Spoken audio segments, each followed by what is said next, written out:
NLP presuppositions, beliefs of excellence। जब NLP की research शुरू हुई, कैलिफोर्निया में रिचर्ड बैंडलर और जॉन ग्रिंडर, उन्होंने हजारों लोगों का सर्वे किया और पता किया कि उनके कौन से बिलीफ हैं जो उनको इतना सक्सेसफुल बनाते हैं। और बहुत रिसर्च के बाद वो कुछ बिलीफ्स के साथ आए कि जो लोग इन बिलीफ्स के साथ काम करते हैं वो जिंदगी में किसी भी चीज में सक्सेसफुल हो जाते हैं। वो उनकी एकेडमिक सक्सेस हो सकती है, फाइनेंशियल सक्सेस हो सकती है, हेल्थ सक्सेस हो सकती है, रिलेशनशिप सक्सेस हो सकती है। लेकिन यही बिलीफ्स ऑफ एक्सीलेंस, यही 8 बिलीफ उनके अंदर होते हैं। इनमें से अगर 2 भी आपके जीवन में उतर गए तो आपका जीवन बहुत आगे निकलने वाला है। तो चलिए शुरू करते हैं beliefs of excellence, NLP प्रीसपोजिशंस।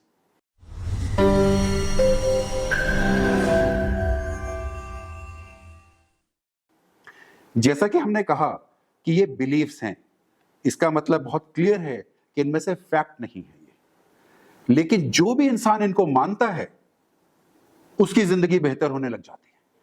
Beliefs of excellence, सबसे पहला और प्राइमरी बिलीफ वो है map is not the territory.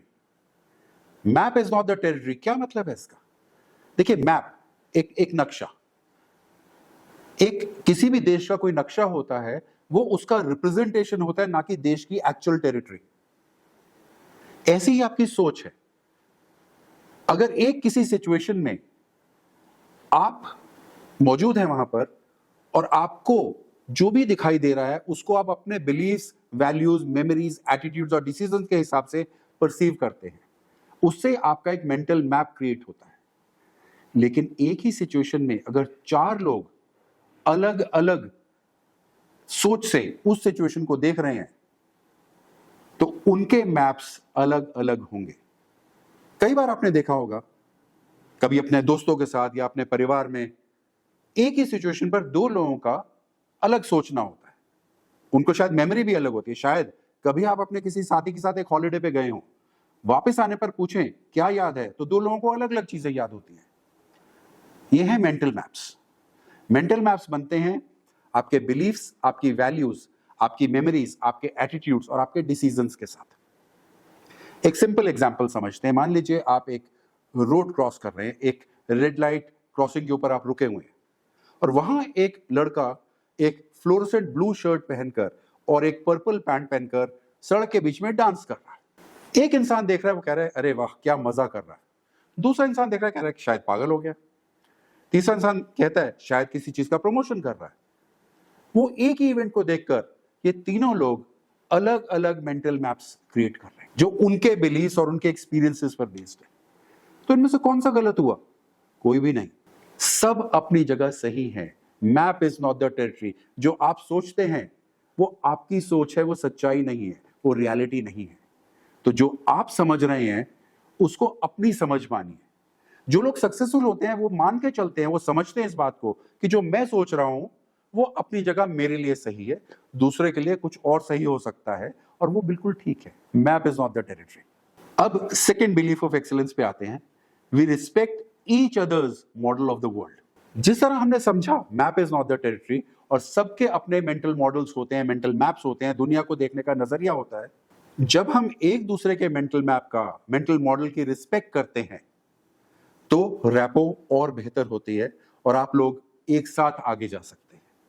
लेकिन अगर हम ये सोचते हैं कि मेरा मेंटल मैप दूसरों के मेंटल मैप से बेहतर है तो शायद आपकी स्पीड स्लो हो जाएगी। आप अपनी जगह सही, दूसरे अपनी जगह सही, और हम दोनों लोग एक दूसरे के मेंटल मैप की रिस्पेक्ट कर सकते हैं।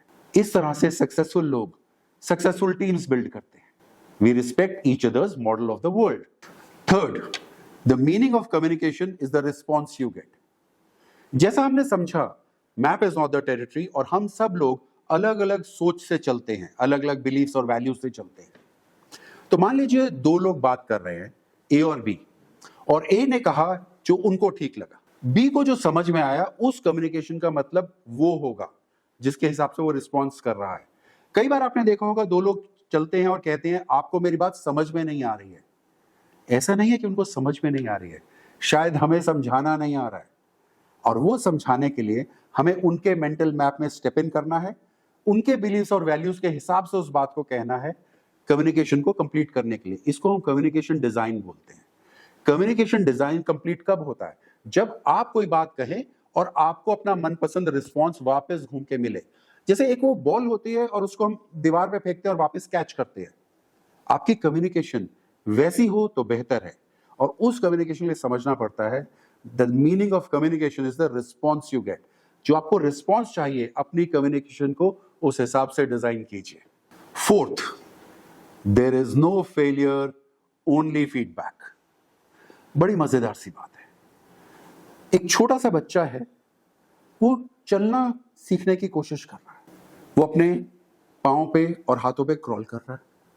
वो देखता है चारों तरफ लोग चलते जा रहे हैं। फिर वो शायद एक चेयर पकड़ के थोड़ा खड़े होने की कोशिश करता है, गिर जाता है। फिर कोशिश करता है, गिर जाता है। वो उसको फेलियर की तरह नहीं ले रहा, एक फीडबैक की तरह ले रहा कि और क्या बेहतर करूं ताकि मैं चलूं। और एक समय आता है कि वो इतना तेजी से चलता है कि उसको याद भी नहीं होता कि एक बार वो चल भी नहीं पा रहा था। There is no failure, only feedback. तुमने कभी साइकिल चलाना सीखा है? पहली बार सीखे, गिरे, घुटने में चोट भी लगवाई, फिर उठे, कोशिश की, फिर गिरे, लेकिन उसको फेलियर की तरह नहीं लिया, एक फीडबैक की तरह लिया कि इस तरह से साइकिल चलाऊंगा तो सीख जाऊंगा। शायद गाड़ी चलाने के लिए भी ऐसे ही किया होगा। जब जब हम इसको फीडबैक की तरह लेते हैं, वो हमारे सक्सेस को कंट्रीब्यूट करता है। फेलियर की तरह लेते हैं तो बैठ जाते हैं। तो जो भी लोग जिनका ये बिलीफ होता है there is no failure, only feedback, उनकी सक्सेस की स्पीड बढ़ जाती है। There is no failure, only feedback. Fifth, every behaviour has a positive intention. ये एक बहुत कंट्रोवर्शियल बिलीफ है, लेकिन बहुत जरूरी है। हर बिहेवियर, कोई भी इंसान कुछ भी करता है, उसका इंटेंशन उसके लिए पॉजिटिव होता है। बहुत से लोगों का ये मानना है कि नहीं, उसने तो गलत काम किया, उसने तो सही नहीं किया। हाँ, कॉन्सिक्वेंस शायद रिजल्ट्स अच्छे ना हो, लेकिन कोई भी इंसान कुछ भी करता है तो उसका इंटेंशन, जितनी समझ उसके पास होती है, जितने रिसोर्सेज उसके पास होते हैं, जो भी वो कर पाता है उसके हिसाब से वो बेस्ट करता है। जब आप इस तरह से सोचेंगे तो अपनी और अपने आसपास वालों की वो चीजें जिनको शायद आप गलतियां मानते हैं, बहुत आराम से भूल पाएंगे। Every behaviour has a positive intention. Sixth, there is a solution to every problem.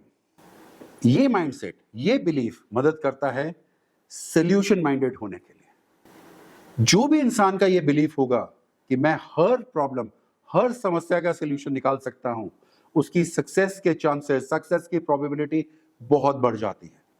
सोचिए, मान ले दो लोग हैं और सेम प्रॉब्लम फेस कर रहे हैं। एक मानता है मैं हर प्रॉब्लम का सॉल्यूशन निकाल सकता हूं, दूसरा मानता है शायद इस प्रॉब्लम का कोई सॉल्यूशन नहीं है। तो किसकी सक्सेस ज्यादा होगी? जिसकी ये बिलीफ है every problem has a solution. Solution निकालने के लिए ये बिलीफ होना बहुत जरूरी है। हो सकता है कई बार आपको हार का सामना करना पड़े, लेकिन सॉल्यूशन माइंडेड लोग, उनकी स्पीड और उनकी सक्सेस दोनों बड़ी होती है। Seventh, mind and body are parts of the same system. आपका जो दिमाग है, जहन है, और आपका जो शरीर है, आपकी बॉडी, ये एक ही सिस्टम के दो पहलू हैं। कैसे? देखिए, जब भी एक सिस्टम थोड़ा डाउन होता है, दूसरे सिस्टम पे असर आता है। आज अगर दिमाग में कोई परेशानी है तो शायद शरीर थोड़ा डाउन होगा, या शरीर में कोई परेशानी है तो दिमाग थोड़ा सा डाउन महसूस करेगा। Mind and body are parts of the same system. तो इस बिलीफ का हम फायदा कैसे उठाते हैं? इसको हम कहते हैं स्विचिंग। माइंड एंड बॉडी क्योंकि जुड़े हुए सिस्टम्स हैं, तो एक को ठीक करने से दूसरा ठीक हो जाता है। आपने कभी देखा होगा कि आपका मूड बहुत खराब है, लेकिन आप खड़े होकर या वॉक करने लग जाते हैं या कुछ फिजिकल एक्टिविटी करते हैं तो आपका मूड ठीक हो जाता है। ऐसे ही अगर शरीर बहुत सुस्त है या किसी दिन अच्छा नहीं लग रहा है, आप कोई भी क्रिएटिव एक्टिविटी में माइंड को इन्वॉल्व करते हैं तो बॉडी बेटर हो जाती है। इस बेसिक प्रिंसिपल को यूज करते हुए हम बड़ी से बड़ी प्रॉब्लम को सॉल्व करते हैं कि कुछ प्रॉब्लम्स अगर माइंड से सॉल्व नहीं कर रही हैं तो हम फिजिकल एफर्ट से उसको सॉल्व कर लेते हैं।